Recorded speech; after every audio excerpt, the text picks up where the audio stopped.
Hello hi friends, welcome back to my channel. ನಾನು Nayana. Friends, ಇವತ್ತಿನ recipe ಏನಪ್ಪ ಅಂತ ಅಂದರೆ ರವೆ ಮುಂಬ್ರಿ, ತಾಳಿಪಟ್ಟು, ಆಮೇಲೆ ರವೆ ರೊಟ್ಟಿ ಎಲ್ಲ ಅಂತಾರೆ. ನಮ್ಮೂರಲ್ಲಿ ಇದನ್ನು ರವೆ ಮುಂಬ್ರಿ ಅಂತ ಕರಿತೀವಿ. ರವೆ ಮುಂಬ್ರಿನ ನಾನು ಹೇಗೆ ಮಾಡ್ತೀನಿ ಅಂತ ನಿಮಗೆ ತಿಳಿಸ್ತೀನಿ, ಬನ್ನಿ ನೋಡೋಣ. ರವೆ ಮುಂಬ್ರಿಗೆ ನಾನು ಫಸ್ಟಾಗಿ ಇಲ್ಲಿ 2 ಸ್ಪೂನ್ ಅಕ್ಕಿ ಹಿಟ್ಟನ್ನ ತೊಗೊಂಡಿದ್ದೀನಿ. ಅಕ್ಕಿ ಹಿಟ್ಟು ಏನಕ್ಕಂದರೆ ರವೆ ಜೊತೆ ಅಕ್ಕಿ ಹಿಟ್ಟನ್ನ ಮಿಕ್ಸ್ ಮಾಡಿ ನಾವು ಮುಂಬ್ರಿನ ಮಾಡೋದ್ರಿಂದ ಚೆನ್ನಾಗಿ ಬರುತ್ತೆ. ರವೆ ಅಷ್ಟೇ ಹಾಕಿ ಮಾಡಿದ್ರೆ ಸ್ವಲ್ಪ ಸ್ಮೂತಾಗಿ ಕಿತ್ತೋದಂಗೆ ಆಗಿಬಿಡತ್ತೆ. ಅದಕ್ಕೆ ಸ್ವಲ್ಪ ಅಕ್ಕಿ ಹಿಟ್ಟು ಮಿಕ್ಸ್ ಮಾಡಿದ್ರೆ ರವೆ ಮುಂಬ್ರಿ ಸ್ವಲ್ಪ ಗಟ್ಟಿಯಾಗಿ ಬರುತ್ತೆ. ಅದಾದಮೇಲೆ ಇಲ್ಲಿ ನಾನು ಸಣ್ಣದಾಗಿ ಹೆಚ್ಚಿರುವಂತಹ ಈರುಳ್ಳಿನ ತಗೊಂಡಿದ್ದೀನಿ, ಚಿಕ್ಕದಾಗಿ ಕಟ್ ಮಾಡ್ಕೊಂಡಿದ್ದೀನಿ. ಆಮೇಲೆ ಸ್ವಲ್ಪ ಹಸಿಮೆಣಸಿನ್ಕಾಯಿನೂ ಅಷ್ಟೇ ಚಿಕ್ಕದಾಗಿ ಕಟ್ ಮಾಡ್ಕೊಂಡಿದ್ದೀನಿ. ಕ್ಯಾರೆಟ್ ತುರಿನ ನಾನಿಲ್ಲಿ ತುರ್ಕೊಂಡಿದ್ದೀನಿ. ಆಮೇಲೆ ರುಚಿಗೆ ತಕ್ಕಷ್ಟು ಉಪ್ಪು, ಇವಿಷ್ಟನ್ನು ಹಾಕಿ ರವೆ ಮುಂಬ್ರಿ ಮಾಡೋಣ. ಇಲ್ಲಿ ನಾನು ರವೆನ ತೊಗೊಂಡಿದ್ದೀನಿ. ಇದು ಸಣ್ಣ ರವೆ, ಬಾಂಬೆ ರವೆನೂ ಅಂತೀವಿ.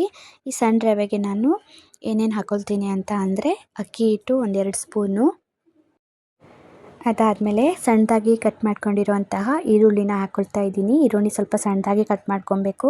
ಆಮೇಲೆ ತುರಿದಿಟ್ಕೊಂಡಿರುವಂತಹ ಕ್ಯಾರೆಟ್ನ ಹಾಕ್ಕೊಳ್ತಾ ಇದ್ದೀನಿ. ಸ್ವಲ್ಪ ಹಸಿಮೆಣಸಿನ್ಕಾಯಿ,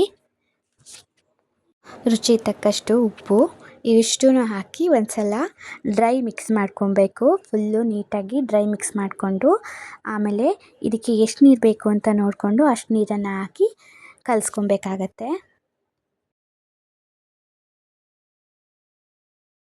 ಇದನ್ನು ಸ್ವಲ್ಪ ಜಾಸ್ತಿನೇ ಹಾಕ್ಕೊಂಡು ಕಲಿಸ್ಕೊಬೇಕಾಗತ್ತೆ. ಯಾಕಂದರೆ ರವೆನ ನೀರಲ್ಲಿ ಹಾಕಿಬಿಟ್ರೆ ಸ್ವಲ್ಪ ರವೆ ಕ್ವಾಂಟಿಟಿ ಜಾಸ್ತಿ ಆಗಿಬಿಡತ್ತೆ.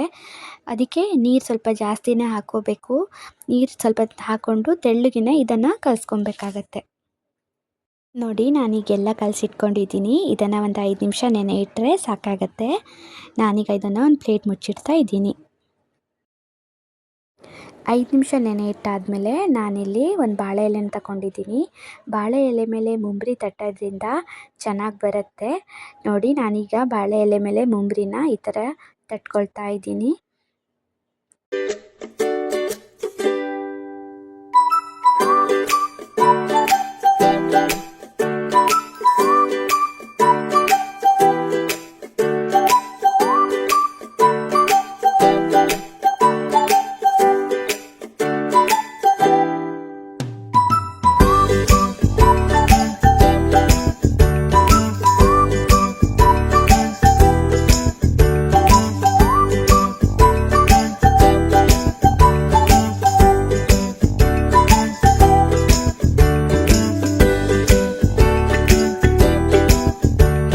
ಒಲೆ ಮೇಲೆ ನಾನೀಗ ಹಂಚನ್ನು ಇಟ್ಕೊಂಡಿದ್ದೀನಿ.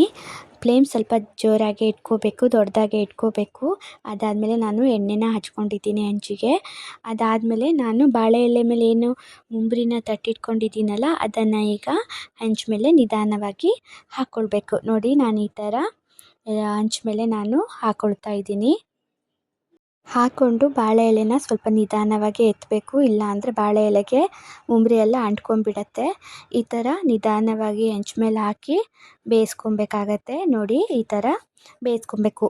ಈಗ 1 ಸ್ಪೂನ್ ಆಯಿಲ್ನ ನಾನು ಮೇಲ್ಗಡೆ ಹಾಕ್ಕೊಳ್ತಾ ಇದ್ದೀನಿ. ಹಾಕ್ಕೊಂಡು ಸ್ವಲ್ಪ ಬೇಯಿಸ್ಕೊಂಡು ಮುಂಬ್ರಿನ ತಿರ್ವಿ ಹಾಕ್ಕೊಳ್ಬೇಕು. ನೋಡಿ, ಈಗ ಮುಂಬ್ರಿನ ಒಂದು ಸೈಡ್ ಬೆಂದಿದೆ. ಈಗ ಇನ್ನೊಂದು ಸೈಡ್ ನಾನು ತಿರ್ವಿ ಹಾಕ್ಕೊಳ್ತಾ ಇದ್ದೀನಿ. 2 ಸೈಡೂ ಮುಂಬ್ರಿನ ಚೆನ್ನಾಗಿ ಬೇಯಿಸ್ಕೊಬೇಕು. ಈ ಥರ ಚೆನ್ನಾಗಿ ಬೇಯಿಸ್ಕೊಂಡಾದ್ಮೇಲೆ ಮುಂಬ್ರಿ ರೆಡಿ ಆಗುತ್ತೆ. ಮುಂಬ್ರಿ ಜೊತೆ ಕಾಯಿ ಚಟ್ನಿ ಈ ಥರ ಕಾಂಬಿನೇಷನ್ ಆಗಿ ತಿನ್ಬೋದು, ಇಲ್ಲ ಅಂದರೆ ಹಾಗೇನೂ ಕೂಡ ತಿನ್ಬೋದು.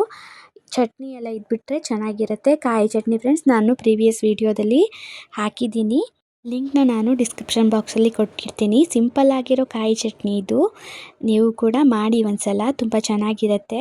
ನಾನೀಗ ಮುಂಬ್ರಿನ ಕಾಯಿ ಚಟ್ನಿ ಜೊತೆ ಸರ್ವ್ ಮಾಡಿದ್ದೀನಿ. ತುಂಬ ಚೆನ್ನಾಗಿರುತ್ತೆ, ತಿನ್ನೋಕ್ಕೆ ತುಂಬ ಟೇಸ್ಟಿಯಾಗಿರುತ್ತೆ. ನೀವೂ ಮನೇಲಿ ಒಂದ್ಸಲ ಟ್ರೈ ಮಾಡಿ ಫ್ರೆಂಡ್ಸ್. ಹೇಗಾಗಿತ್ತು ಅಂತ ನನಗೆ ಕಮೆಂಟ್ ಮಾಡಿ ಹೇಳಿ. ಯಾರೆಲ್ಲ ನನ್ನ ಚಾನಲ್ನ ಹೊಸ್ದಾಗಿ ನೋಡ್ತಾ ಇದ್ದೀರಾ ಪ್ಲೀಸ್ ಸಬ್ಸ್ಕ್ರೈಬ್ ಮಾಡ್ಕೊಳ್ಳಿ ಫ್ರೆಂಡ್ಸ್. ನನಗೆ ಸಪೋರ್ಟ್ ಮಾಡಿ. ಇದೇ ಥರ ಹೊಸ ವೀಡಿಯೋನ ಅಪ್ಲೋಡ್ ಮಾಡ್ತಾ ಇರ್ತೀನಿ. ಓಕೆ, ಇನ್ನೊಂದು ಹೊಸ ರೆಸಿಪಿಯೊಂದಿಗೆ ನಿಮ್ಮನ್ನೆಲ್ಲ ಸಿಗ್ತೀನಿ. ಅಲ್ಲಿವರೆಗೂ ಬಾಯ್, ಥ್ಯಾಂಕ್ ಯು.